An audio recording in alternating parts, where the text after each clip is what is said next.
Ketemu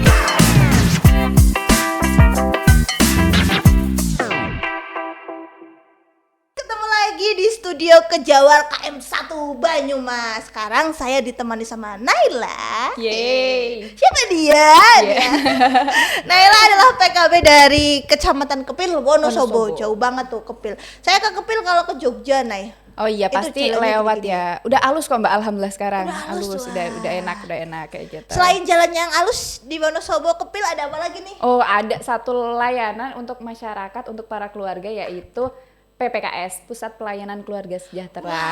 PPKS, Pusat Pelayanan Sejahtera. Berarti ngapain tuh kalau ke PPKS? Ya, kalau di Kepil tuh namanya PPKS Puspita, artinya bunga, berbunga-bunga, karena itu indah ya. Pindah gitu.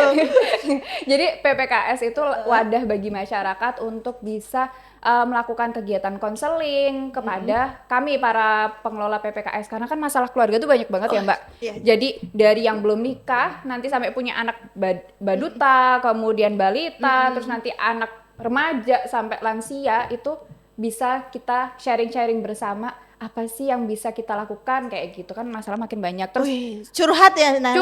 curhat dong mah kayak gitu.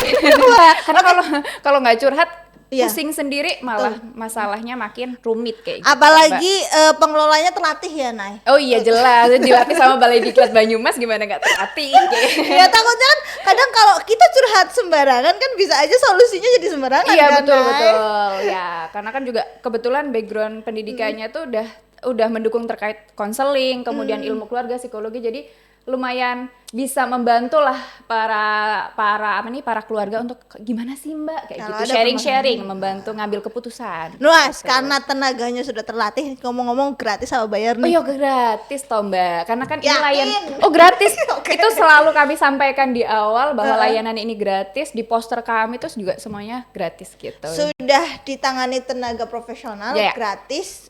Selanjutnya aman nggak nih kerahasiaan masalah kita nih kalau misalnya datang mau konseling? Oke, jadi kan sebenarnya kalau layanan PPKS itu kan banyak, dari ada 8 salah satunya terkait data-data. Biasa kalau BKKBN itu data itu kaya sekali tuh. Iya, betul. Kami sangat terbuka sekali tuh kalau misalnya ada yang mau, Mbak data ini dong kita kerjasama, yuk kayak gitu. Nah kalau yang masalah-masalah keluarga, insya Allah ketika mereka melakukan konseling pasti harus dijaga kerahasiaannya ya. Tapi kalau memang sejauh ini PPKS yang di Kepil itu saat ini lagi fokusnya itu terkait KBKR, kesehatan KB, kesehatan reproduksi remaja, sama yang paling ngetren, ngejreng sekarang itu adalah buat catinya, layanan pranikah kayak gitu. Nah kalau pranikah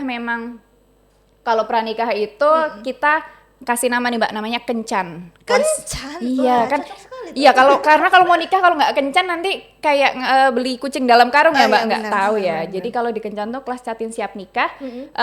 Di situ kalau rahasianya sih sebenarnya kan nggak terlalu rahasia banget ya, dan memang lebih ke bagaimana sih yang harus disiapkan ketika nikah. Terus kan sekarang pemerintah lagi gencar nih Mbak ngomongin kesehatan pranikah untuk pencegahan stunting. Iya, benar, Nah itu tuh kadang tuh para catin apalagi di wilayah saya tuh habis cek kesehatan ini tuh ngecek mau di titik-titik karo Bu Bidan itu buat apa sih, diambil apanya, Oh, iya, diukur-ukur itu buat Buat apa? apa, Tuh kadang mereka belum paham. Nah di situ kami menjelaskan itu loh Mbak, kenapa Mbak harus diukur tinggi badan, berat badan, lila, HB itu manfaatnya ini. Oh gitu Mbak. Terus sharing-sharing terkait 1000 HPK Dan sebagainya itu. dan sebagainya gitu. Jadi memang kalau yang pas pranikah sih belum sampai yang curhat yang gimana-gimana gitu Iya. ya, lebih edukasi kayak gitu. Nah tapi kalau nanti insya Allah ada yang curhat yang lain-lain itu pasti terjaga kerahasiaannya gitu. Nah, ini kan kalau catin yang mau menikah konsultasinya tentang itu yang tadi harus syarat kesehatannya yang katanya harus cek darah, ukur lila, berat badan. Ini ada nggak sih Mbak kayak bimbingan kalau mau nikah itu bukan dari kesehatannya tapi kayak bimbingan berkeluarga? Nah ya Itu betul. kan nggak ada sekolahnya Nah kan? ada tahu Mbak, aku sekolahnya itu. Oh, Iya. di kampus apa namanya tuh? Iya, aku sekalian promosi kali ya. Promosi. Apa tuh sekolah? Ya, kalau background pendidikan saya itu ilmu keluarga dan konsumen, Mbak. Ada. Ada Fakultasnya apa? ekologi manusia di IPB. Ya ampun kayak pada belum tahu. Wah, harus aku tahu tahu, dong, harus harus tahu. tahu. Karena kan kita ngomongin kalau IPB kan dikiranya hanya pertanian ya. Iya, Tapi benar. kan harus ada sumber daya manusianya kan ya, Mbak. Nah, sumber daya manusianya itu kita pelajari mendalam di ekologi manusia kayak gitu. Salah satunya lewat dari keluarga. Kan keluarga itu kan unit paling utama dan pertama gitu. Jadi kami belajar banyak terkait tumbuh kembang anak, psikologi, ketahanan keluarga, kesejahteraan tuh di situ gitu. Jadi ada loh sekolahnya mau berkeluarga. Apalagi sekarang masalah makin banyak tuh, kami udah itu mempelajari hal tersebut gitu. Nah, yang kami soroti banget bahwa nikah tuh nggak hanya sekedar resepsi ya, kan kadang bener. wedding dream, aku ingin jadi princess sehari kayak gitu. Priwetnya di mana, Ngundang, Nay? iya, ngundangnya ribuan orang gitu. Tapi kalau konsepsi, kalau kata Pak Hasto kok nggak diurus gitu ya. Nggak Nah itu dibahas kadang tuh. nggak dibahas kayak gitu kan. Terus selain kesiapan fisiknya harus juga batinnya. Karena kan ketika nanti nikah itu kan nggak hanya sekedar sama pasangan bareng terus, tapi kan nanti ada peran tanggung jawab yang menyertai. Nah itu Iya, benar. pasti kita bahas juga nanti gimana Mbak ketika bangun keluarga tuh harus punya visi misi yang sama. Kayak kapal kalau nggak punya visi misi yang sama, Arahnya nggak jelas arahnya dong. iya gitu kan Mbak. Terus Walaupun banyak yang katanya hidup mengikuti arus ya, Nay. mengikuti arus ya, Tapi nanti kan harus persiapan harus banyak dipersiapkan. Kemudian mentalnya juga ketika nanti jadi ibu, jadi ayah, kemudian ya banyak hal yang kayak kesiapan batin itu kita bahas juga. Bagaimana kalau di BKKBN itu kan ada 10 dimensi kesiapan 10 berkeluarga. dimensi. Nah itu kami bahas juga kayak gitu biar makin ternyata nikah tuh gak hanya sekedar ini ya menyatukan dua orang, tapi bahkan kompleks. menyatukan dua keluarga dan dua budaya Ya, kan. itu Iya, yang betul luar biasa, sekali. kayak Benar gitu. nih teman-teman, kalau misalnya nggak sempet kuliah kayak Nay ya kan nggak semua orang nih sempet kuliah tentang kayak gitu. Mungkin bisa ya Nay datang ke PPKS, walaupun mungkin ya belum mau menikah nih, boleh nggak? Aku belum mau menikah tapi aku ingin mempelajari biar nanti ketika aku mau menikah itu udah siap gitu. Itu Iya, boleh nggak? Oh ya harus, apalagi kan harus, boleh. harus. Karena kan ketika saya tuh selalu senang belajar kayak gini tuh, bahwa ilmu pranikah itu nggak hanya sekedar nanti ketika kita jadi istri, jadi ibu, tapi malah untuk kehidupan kita sehari-hari. Kan di itu kan kita belajar komunikasi. Berarti kan komunikasi terkait intrapersonal, interpersonal, ngomong sama orang lain tuh gimana sih, ngambil keputusan, kerjasama, kemudian kita belajar misalnya pembagian tugas, kemudian hal lainnya itu malah yang sebenarnya bekal kita kehidupan sehari-hari. Nah, apalagi kalau di remaja dulu saya juga bingung, kok remaja itu yang harus salah satu dipelajari itu adalah kesiapan berkeluarga. Iya.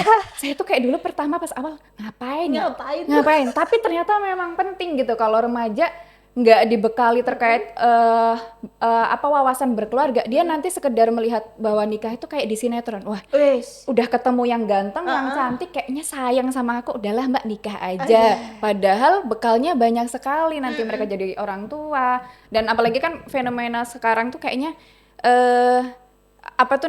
gampang banget buat nikah di wilayah gampang saya. cerai juga dong. Nah iya itu, saya tuh kayak sering banget nemu catin usianya masih kecil-kecil gitu, kayak gimana Mbak kok mau nikah? Iya Mbak mau kelon. Aduh loh, kan cuma sekedar kayak gitu kan. Pikirannya gitu tuh. Kasian ya, karena kan sekarang tuh angka pernikahan usia anaknya makin tinggi, cerainya juga ternyata tinggi Mbak. Benar. Itu Dan kan yang cerai kemarin hasil penelitiannya nih di bawah 30 tahun tuh peringkat pertamanya. betul Mbak, saya tuh udah sering nemuin klien yang kayak gitu. Dan kemarin kalau dari KUA kan kita sering kolaborasi sama KUA. KUA tuh udah bilang, nih loh Mbak, kita tuh harus jangan sampai sekarang ada jus Mbak. Jus ya, janda usia sekolah. Gitu. Jadi Tak kira janda usia subur.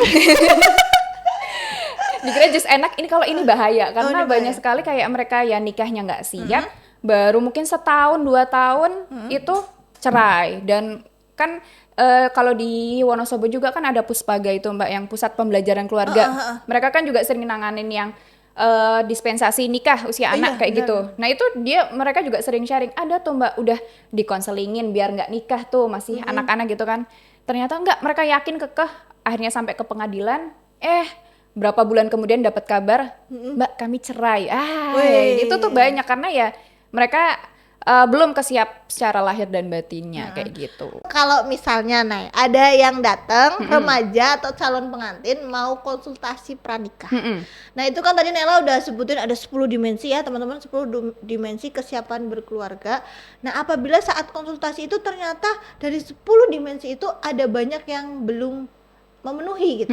Kira-kira masih boleh nikah apa enggak tuh? Nah, kalau di PPKS sendiri itu tuh kita nggak punya hak nih Mbak untuk nggak boleh nih, nggak layak nih, nggak bisa, mundur aja Kak, tunda lama gitu, nggak bisa, nggak boleh. Galau Jadi nanti ya. jadi kalau di kami itu kan ketika ada catin datang kita banyak ngasih edukasi, sharing gitu terkait nanti kalau bangun keluarga seperti apa. Tapi kalau memang mereka merasa ada yang kurang atau kita melihat ada yang kurang, ya itu sebagai bahan belajarnya mereka nanti kedepannya harus seperti apa ya gitu. Yang penting kita memotivasi mereka biar yuk, yang penting mau terus belajar, sekarang media banyak, jalin komunikasi yang aktif, efektif sama pasangan, insya Allah sih nggak akan jadi masalah yang besar ke depannya. Yang penting mau terus belajar.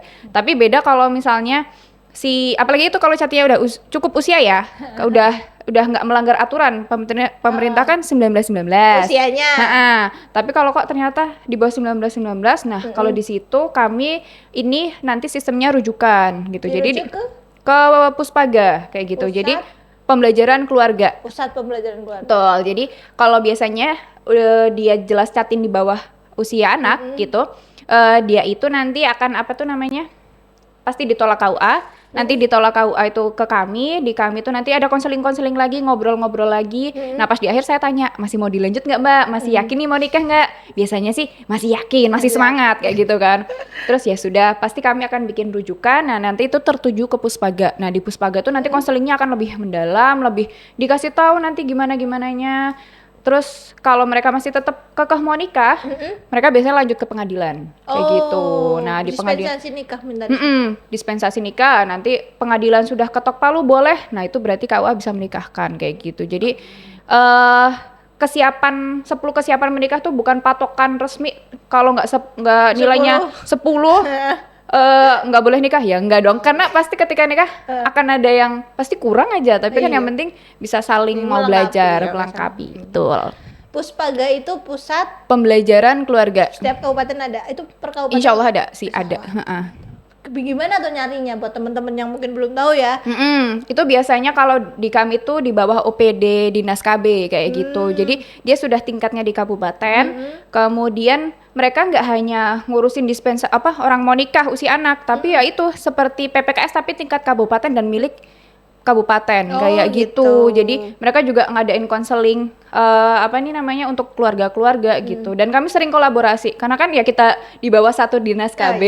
Kita sering kolaborasi, sering ngobrol. Kalau misalnya ada catin usia anak dari Kepil tuh, Naila nih ada catin nih, nah gitu kayak waduh kayak gitu ya. Itu akhirnya ketika ada catin usia anak, biasanya mereka ngasih kabar dan nanti kami tindak lanjutin ke TPK. Karena kan pasti ada resikonya ya, beresiko lebih kayak gitu. Oh, berarti PPKS itu malah lebih deket ya, karena di langsung di tingkat kecamatan ya. Oke. Nah, kalau PPKS kan selain tadi katanya Nela, selain melayanin calon pengantin juga dari keluarga yang punya balita, keluarga itu sendiri sampai keluarga lansia gitu. Pernah nggak dapet klien yang kasus paling berkesan gitu menurut Naila ini, tanpa membocorkan identitas dan kerajaan, yang paling berkesan, serumit apa sih biasanya mereka menceritakan itu? Oke, jadi kalau di kami memang yang masih paling utamanya sih catinnya itu ya Mbak, dan ke remaja. Nah kalau di remaja ini ada yang memang kita jemput bola, kita seringnya langsung penyuluhan, kita datang buat bareng jadi di posyandu remaja, juga nanti ada pembinaan terkait keremajaannya sama kami kayak gitu. Nah, dan kami tuh selalu setiap penyuluhan tuh ngasih informasi, nih Mbak Mas kalau misalnya mau banyak belajar follow IG kami gitu ya, promosi kan. IG-nya tuh Kepil Keren, dan di situ rutin kami ngasih edukasi dan ada media belajarnya banyak. Kemudian ada layanan juga Halo Sobat Keren kayak gitu. Jadi di Halo Sobat Keren tuh mereka, saya selalu bilang kalau mau curhat soal apapun, masalah pacar, masalah belajar, untuk yang remaja ya itu boleh banget kayak gitu. Nah itu beberapa kali memang ada yang ngechat kayak gitu. Terus kayak kemarin ada yang ngechat tapi lewat IG, Mbak saya kenapa ya saya nggak tambah berat badan kayak gitu, kok kurus terus, masalah nggak ya Mbak kayak gitu. Nah itu kita jadi sering ngobrol. Juga kalau misalnya saya penyuluhan KB, konseling KB itu setiap selesai safari atau apa itu kami selalu kasih itu, Mbak nanti kalau misalnya ada keluhan, ada masalah soal kontrasepsinya, chat ke kami. Nah itu beberapa kali ada yang ngechat, Mbak kok ini ya Mbak luka saya kayak gini nih habis pasang implan. Nah itu saya sempat kayak dulu pas awal-awal, aduh ini gimana ya? Nah, tapi untungnya kan kami udah kolaborasi juga sama bidan-bidan. Jadi kalau setelah selesai pelayanan kok ada kayak bermasalah, si aseptornya tuh ngechat kami, nanti kami teruskan ke bidan. Bu, ini masalah nggak Bu? Atau gimana gitu. Nah, pas itu pernah ada yang kayak gitu, terus sampai foto foto lukanya gitu.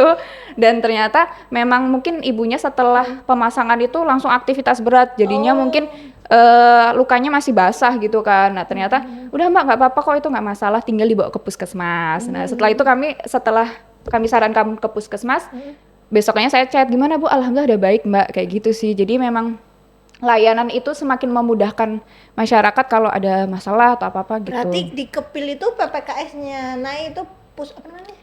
Puspita, bunga ya. PPKS Puspita itu udah cukup terkenal, maksudnya udah banyak yang tahu atau belum? Kalau nama PPKS-nya tuh kayaknya belum terlalu ya, tapi kalau ke Balai KB-nya sih udah lumayan. Apalagi yang layanan kencan kayak gitu. Jadi dulu pun pas awal pembentukan layanan ini, saya tuh dulu ngira PPKS tuh hanya fokus untuk pranikah aja ya, tapi setelah kemarin habis banyak belajar gitu, oh ya memang ini layanan yang dibutuhkan keluarga. Setiap tahap perkembangan keluarga kan ada masalah. Nah itu tuh masyarakat bisa datang ke kami kayak gitu. Cuma memang kayaknya kalau budaya di Indonesia tuh melakukan konseling, konsultasi tuh masih kurang ya. Jadi mungkin mereka pun datang ke Balai KB tuh bukan karena aku ingin melakukan konsultasi, tapi lebih karena masih wajib. Nah itu kayaknya kami harus banyak, gimana nih biar masyarakat tuh punya awareness buat datang ke kami karena butuh mau belajar kayak gitu sih. Terus upayanya sekarang gimana tuh, upaya di PPKS Nai sendiri yang udah dilakuin biar masyarakat tahu nih? Oke, ya jelas kami promosi lewat media sosial, udah aktif. Jadi dari awal Latsar, ini karena tugas Latsar ya, latar belakangnya bersama Balai Diklat Banyumas. Ya ditindaklanjuti. Ditindaklanjuti ya, dulu pas gimana Mbak? Ini pokoknya keren banget lah Balai Diklat Banyumas. Jadi berawal dari Latsar, kemudian dapat bimbingan mentor Bu Ayun gitu. Kayak ini tuh penting Selamat Bu Ayun. Bu Ayun, salam buat Bu Ayun. Beliau menyarankan bahwa layanan ini tuh harus hadir di masyarakat karena masalah Kepil tuh pernikahan usia anaknya tinggi, stuntingnya juga tinggi. Haruslah ada wadah buat mereka semakin memahami terkait pembangunan keluarga kayak gitu. Terus akhirnya kami aktifkan. Terus dulu sih belum ke ininya, yang kita promosikan bukan PPKS-nya ya, lebih ke arah kencannya dulu. Kencannya, kemudian layanan Halo Sobat Kerennya itu. Halo Sobat Keren itu berarti apa? WA. Di 0812 5172 19 19. Itu nomor balai, tapi di HP aku gitu. Jadi kalau ada yang ngechat ya silakan. Itu nomor balai ya? Nomor balai. jadi mimin. Nah di situ layanan untuk masyarakat kencan itu, dan bertahap semakin saya tahu, oh ternyata ya ini memang dibutuhkan masyarakat. Soal KB-nya juga yang lebih sering sih. Jadi kalau masyarakat, Mbak saya mau ikut safari gimana gitu. Jadi setiap kami mau safari itu kan ada poster infonya tuh. Nah itu ditempel? Enggak, di sosial media. Terus dan pasti paling seru tuh udah bikin posternya. Nanti kayak ada boom share gitu loh. Jadi kader akan langsung nge-share. Jadi status WA tuh bakal info itu sama semua kayak gitu. Dan itu pasti kadang ada yang mungkin dia belum kenal kadernya tapi lihat posternya di sosial media, ngechatnya ke saya, Mbak ini gimana ya kalau mau daftar ya kayak gitu. Jadi lumayan akhirnya menjangkau masyarakat yang lebih luas kayak gitu. Kemudian yang selain KB juga sekarang ke remaja. Sekarang emang karena kami fokus gimana sih remaja tuh lebih tahu gimana sih jadi remaja yang sehat dan keren. Iya benar tuh. Kan akhirnya kami sekarang juga fokus kolaborasi ke Forpik. Forpik tuh Forum Pick Air di tingkat kecamatan. Jadi kalau di desa-desa kan belum semuanya aktif, tapi akhirnya mulai ya 2 tahunan ini udah diaktifin, di kecamatannya juga aktif, dan ini kayak genrenya tingkat kecamatan kayak gitu. Jadi Pick Air-nya kecamatan buat mengaktifkan di desa-desa kayak gitu. Itu jadi kami sering sharing, sering kolaborasi, penyuluhan ke desa gitu. Jadi balai rame terus Mbak pokoknya. Tapi kalau rame Mbak Nai dan timnya pengelola PKKS nggak keberatan kan? Oh nggak, seru malah. Jadi seru malah katanya ada. Iya kalau saya sih seneng ya, karena kan balai itu udah kayak rumah ya Mbak, lengkap ada dapur, ada iya harus main ada ruang tamu. Ada ruang tamu, dan kita bikin kayak balai itu senyaman mungkin gitu. Dan kayak kalau misalnya habis kencan, habis itu kita ada kayak foto booth gitu, kayak ada apa sih buat kayak foto. Oh iya, foto. Ya orang-orang suka gitu tuh. Nah itu tuh kami buat kayak ada media promosi juga sih sebenarnya. Misalnya Catin siap nikah BKKBN apa gitu. Jadi setiap selesai mereka konseling, mereka foto, terus ini kan karena apa tuh namanya buat promosi bahwa oh ada kencan loh. Nah, itu mereka kayak seneng gitu kan. Kita promosikan. Oh, ada ya kayak Terus gitu. lewat akun mereka juga jadi kesebar. Iya, betul. Jadi oke. seru lah kayak gitu. Jadi benar-benar balai itu dibuat ini loh rumahnya keluarga, ini loh sahabat keluarga kayak Wih, gitu. luar biasa. Makin mengenal nih PPKS ternyata begitu penting dan gratis lagi kalau Iya, mau harus konsultasi. gratis, Nggak ya, cuma jelas untuk gratis. remaja ya Mbak Nay. Kira-kira nih menurut Mbak Nay nih, pesan-pesan apa nih untuk masyarakat tentang PPKS? Oke, jadi yang namanya keluarga itu harus terus mau belajar dan belajar itu selain sama pasangan, sama keluarga pasti juga kadang butuh yang namanya apa namanya pihak ketiga, ahli-ahlinya atau yang Bukan orang ketiga ya? oh bukan, jangan ada orang ketiga, tapi pihak lain yang memang mumpuni untuk apa ini namanya untuk bisa daripada pusing-pusing sendiri, yuk diobrolin, yuk di-sharingin kayak gitu. Nah itu silahkan main ke PPKS, sudah semakin banyak di tiap kecamatan hampir ada. Insya Allah kami juga akan terus belajar, jadi kan masalah keluarga tuh berkembang terus nih ya Mbak. Jadi kita ketika sharing insya Allah pasti banyak manfaat yang didapat kayak gitu. Terima kasih Mbak Nay untuk waktunya dan Iya. sharingnya. Itu teman-teman, jadi ada loh PPKS dan kegiatannya sangat bagus, sangat asik dan sangat seru. Pengelolanya kayak Mbak May aja, Mbak Nail aja sampai seneng nih kalau Bapak Ibu bisa datang dan konsultasi ke sana, nggak harus masalah yang catin pranikah, tapi bisa juga Semuanya, keluarga, boleh. balita dan lansia yang mungkin butuh teman bicara juga boleh. Boleh, ya, Mbak boleh, Nay? boleh. Udah gitu. Baik teman-teman, Mbak Nay terima kasih. Iya. Mungkin kita bisa bertemu di lain waktu Iya. ya. Oh iya Mbak, bentar Mbak, aku boleh promosi? Boleh, silakan iya. promosi. Jadi boleh sekali teman-teman follow IG Kepil Keren. Di situ banyak edukasi rutin. Nah kalau untuk PPKS sendiri juga sudah mulai kami aktifkan Instagram sama TikToknya di PPKS Kepil. Silakan follow. Kalau mau curhat, saya bukan orang Kepil, mau curhat boleh. Jadi Boleh. boleh lewat di Halo Sobat Kerennya juga bisa kayak gitu. Jadi ini terbuka untuk semuanya. Kita belajar bersama. Wis kayak mantep. Yang pasti ini gratis teman-teman. Oh di YouTube-nya juga ada. Wih, ada YouTube-nya juga. Apa tuh YouTube-nya? YouTube-nya IG Kepil Keren sih. Oh, Jadi oke. di situ ada video. Kalau teman-teman penasaran emang kencan kayak apa sih? Di situ ada video promosi kami, video inovasi pelayanan publik kami terkait kencan. Jadi di situ detail rangkaiannya seperti apa. Yuk nanti kalau ada PPKS lain yang mau collab atau mau mau sharing sharing-sharing, juga. boleh banget kayak gitu. Silahkan di subscribe, like, share. Nah, tuh sudah lengkap tuh alamat IG-nya aktif, adminnya Mbak Nali sendiri, Mimin. nomor HP-nya juga aktif. Nah, baik Bapak Ibu dan semua teman-teman yang sudah menonton, terima kasih ya. Sampai jumpa di lain waktu. Yeay, terima kasih. Dadah.